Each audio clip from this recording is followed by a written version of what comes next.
nuestra siguiente exposición está a cargo de la Universidad de Twente, ubicada en Países Bajos, y estará a cargo de Jacques Van, representante de dicha institución. No se olviden, por favor, a nuestra audiencia, pueden compartir sus dudas a través de nuestro chat de YouTube. Bienvenido, Jack. Thank you very much, Jessie. Yes, present here from Mexico City on behalf of the University of Twente, and I will now share my screen with you and hope that you will be able to see my presentation. Maybe you can confirm that with me. Sí, Jack, se ve. Por favor. Thank you very much. Usar pantalla completa, por favor. I have that at the moment. Thanks. All right. Thank you. Thank you for having us here for a presentation about the University of Twente in the Netherlands. I know I have only 15 minutes to do this presentation, so I will try to go relatively fast. And if you have any questions, of course, afterwards, you can ask them. In this presentation, studying in the Netherlands, why the University of Twente, master programs, after admissions, and contact details. We start with study in the Netherlands. So the Netherlands is famous for many things: windmills, battling against water, cheese, tulips, and also bicycles.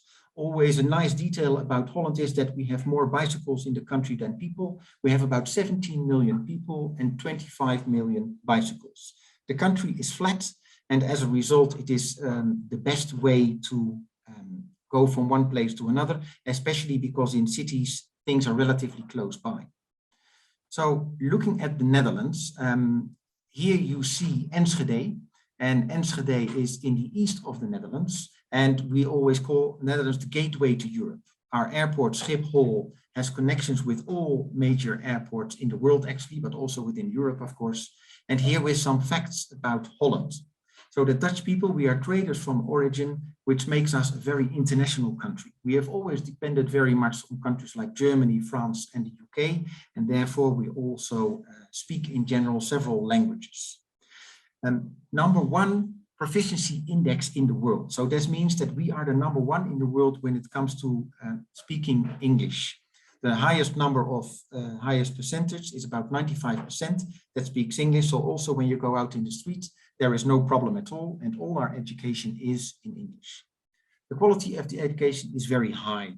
Our universities are in the top 200 of the world, and of course they differ in ranking and also on subject. And in Holland, we have very high living standards, an excellent infrastructure, and a safety network as well. The Dutch are the tallest in the world. In general, they are independent, and they rank high in gender equality. This is something that we find very important. We respect privacy, not only ours, but also yours, and are very punctual, very straightforward. We love our coffee, and in general, we are the healthiest country in the world for diet, and cycling is very safe in the Netherlands as well. So of course, everything always has pluses and minuses. And when it comes to the minus part of this, it is always said that the Dutch are very direct. So we will always tell you what we think about things, and we will not beat around the bush so much. Por favor, Jack, nos indican que estás en la diapositiva 1. Si pudieras, por favor, ir hacia la diapositiva en la que estás exponiendo. Okay, that is strange because I have the... Excelente. Is it better like this? Yes. Okay, so I won't use the slideshow as such. I will use it like this then. All right, so I showed you this slide. Then on this slide, there were some pictures, the windmills, the cheeses that I mentioned, tulips, Holland being the gateway to Europe. And these were the points that I mentioned. And my apologies, I don't know why the slideshow did not work. And then I was in this slide about Dutch facts. Please let me know if it all works okay now, or if I have to change something else. All right, then so far about Holland, then why the University of Twente? University of Twente, the slogan of the university is high-tech human touch. We engage in groundbreaking, innovative research. We have profound societal impact, and we construct multidisciplinary answers to the grand challenges of tomorrow's world. So you will see in our university, it is a science and technology university, and we have very close relations with businesses who also are funding research that we do. And that is something that also helps us to be able to pay for scholarships. What University of Twente does, we empower students to make their own choices. So independency, like the Dutch have, we also find that very important to find that back in education. We find it important to be open and approachable. We like to discuss. We also like to hear other people's opinions. And we find it important to encourage students to explore new things. We offer a sense of community and we provide room to make mistakes. Facts and figures about the university in 2021. We were 189 in the QS World University Ranking. We were elected the most entrepreneurial university in the Netherlands. And you can see here that we are very student driven. We have 11,000 students, a bit over, and that is also the size that we want to keep. Bigger universities in Holland will have between 20 and 30,000 students, and we are a science and engineering university, and we really want to remain a specialized university and go not over 12,000 students. However, of those students, 29% is international. And you can also see that we have quite a lot of student society. So when you go to our university, you will also see that aside from the studying, there is also a lot to do. This is on our campus because we are a campus university, and as such, we are also able to supply for the first year housing. So you might see this a little bit small, but that is not that important because, of course, we can always inform you about what you can do with us. And if you send us your information about yourself, what you want to study, what your background is, we can tell you also exactly what are the possibilities. But here you see the 5 big faculties. So we have behavioral management and social sciences. There is a big one always is business administration, but as you see, we have much more programs in there. We have engineering technology. We have electrical engineering, mathematics, and computer science. Then we have a department of science and technology. And last but not least, an important one is geoinformation science and Earth observations. We have some very specific programs in there, also very well funded, that have to do also with spatial engineering, can also be interesting for architects.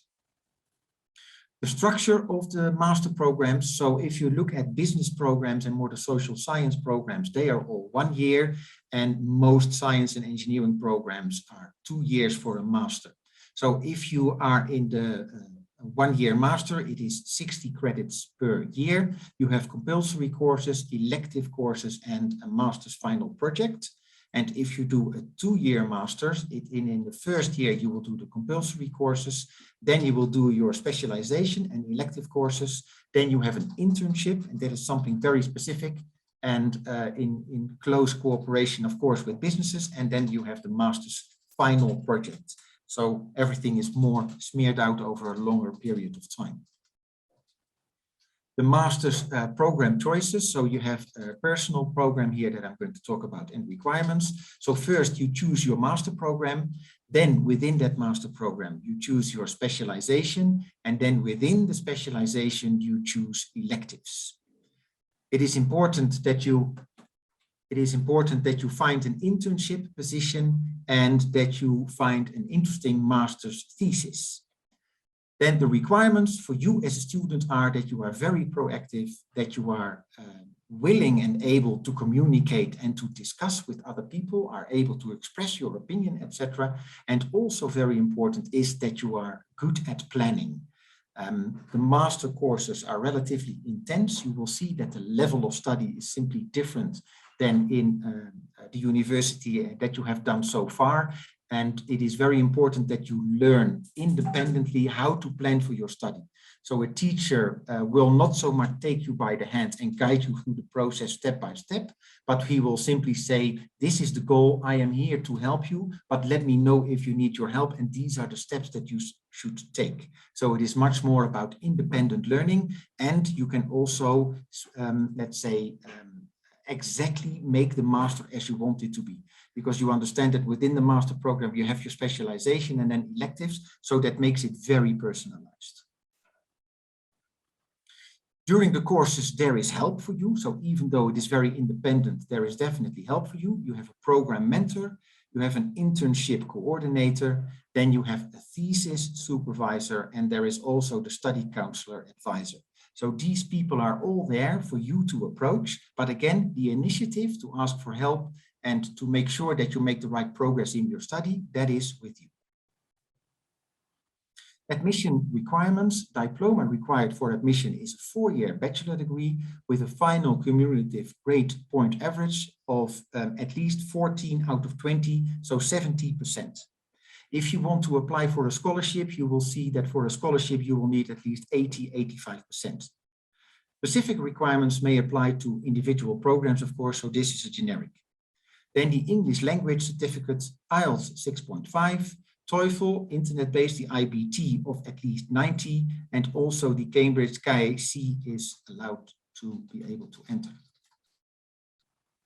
Tuition fee and deadlines. So at this moment, since we are at the end of November, it is best to focus on September intake, because for the February intake, you see here the deadline of 1 October has already passed. But if you would be interested in the year after, of course, then it can be relevant again.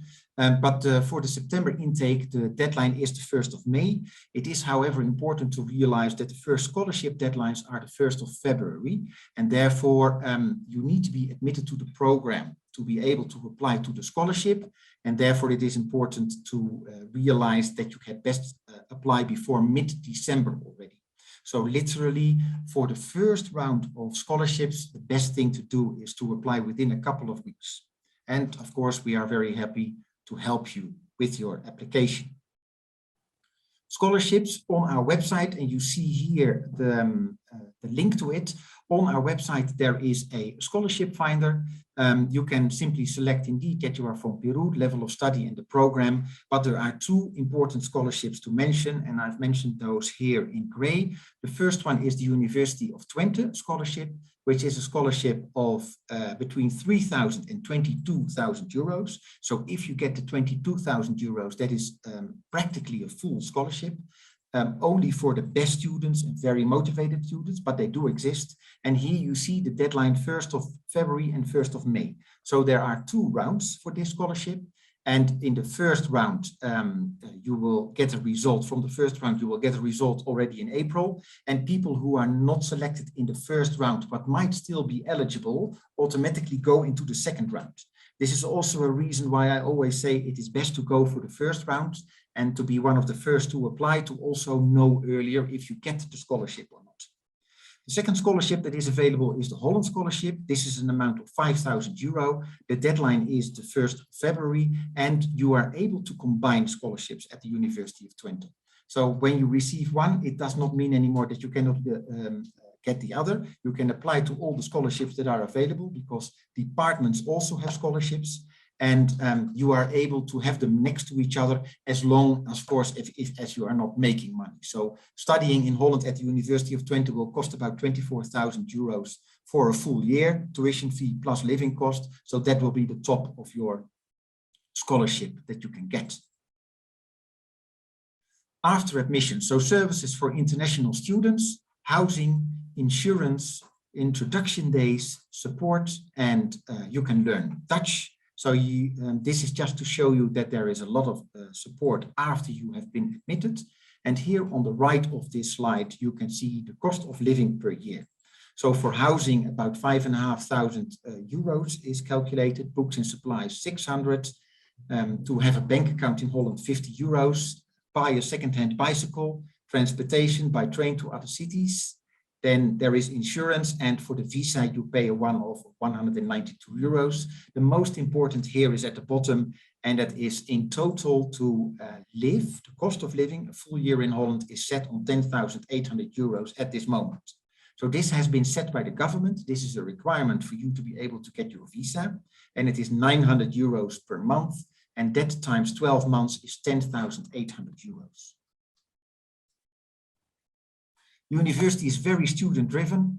Here you see how active students are in different societies, and just a few pictures to show you that. And you are going to find that there are quite a few Latin American students. So my name is Jack and I'm based here in Mexico, working for the University of Twente, helping students like yourself to go and study there. And there's quite a lot of Mexicans in the University of Twente, but also from other countries from Latin America. And of course, it is very nice to see also the Latin American society. Latin American students in general are very active in the University of Twente. Then stay in touch. So here you see my last slide. Connect with us on social media. You can see that we are on Facebook and Instagram, of course. And most importantly, I would say that here in the bottom, you see two emails. The first one is study@utwente.nl. So then you will go to, let's say, a generic email from the university, and they will answer your questions, of course. And the one at the bottom in orange, holland@innovaeducation.com.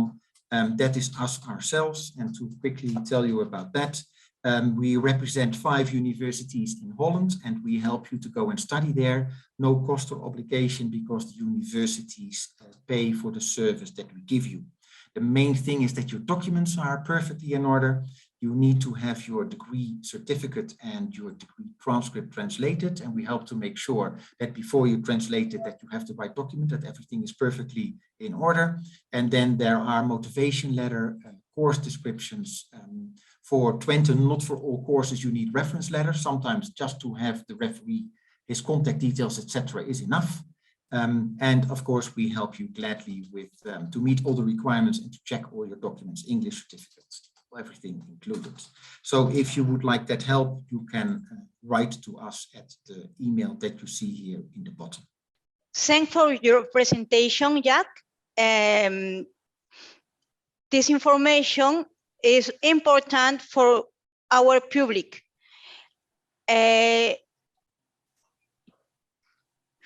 Our public, I have 2 questions for our public. What is the level of English to access master's degrees? Okay, so I will go back to the level of English. Let me see if I can find it quick. So the level of English, you need to show that you have an English exam, an English test done. And I'm now looking for the slide where it exactly mentions that. And you need in TOEFL IBT, you need a minimum score of 90 points. And then it is also important to realize that the individual scores are important sometimes with speaking or listening. And an IELTS of 6.5. And then there's also Cambridge. The main thing to realize is that you have to do an English test to show your English level, to make sure that you will be able to understand, of course, everything that you need to understand at the course. Thanks, Jax. The most demanded masters and doctorates at the University of Twente. To understand the question well, which are the most demanded programs? Let me look for the program overview, but I can already start telling you from the top of my head. So the University of Twente is very strong in engineering, and especially energy and environment engineering. This is very wanted at the moment in the whole world. We are all looking for alternatives ways beside of oil, of course. So we are very strong in that. Then we are very strong in civil engineering, and within civil engineering and management, we also have construction management and industrial, which is relatively similar. And then you will also see that we are incredibly strong in computer science, data science, things like that, business information technology, how to use the data, how to best collect it, how to best save it, and how to best analyze it. Those are the programs that I would say that we are most strong at. Thanks, Jack. In the context of the coronavirus pandemic, what measures are behind taking? Okay, so when it comes to COVID, it is all going up and down a little bit. On one point, it is all a little bit better than on the other. So in general, when the situation was very bad, the students were simply having online classes, and the normal classes were an absolute minimum. So let's say laboratory-based programs were, of course, then people still got together. But apart from that, most was online. So as the COVID situation is improving, it is now better. Most of the classes are completely, let's say, almost normal again. The only thing is that there is a rule for students not to be too close together. And the main thing is that those kind of classes, there are safety measures, like, of course, cubrebocas and things like that. Thank you, Jack. De esta manera agradecemos a Jer Chakwan por esta presentación de la Universidad de Twente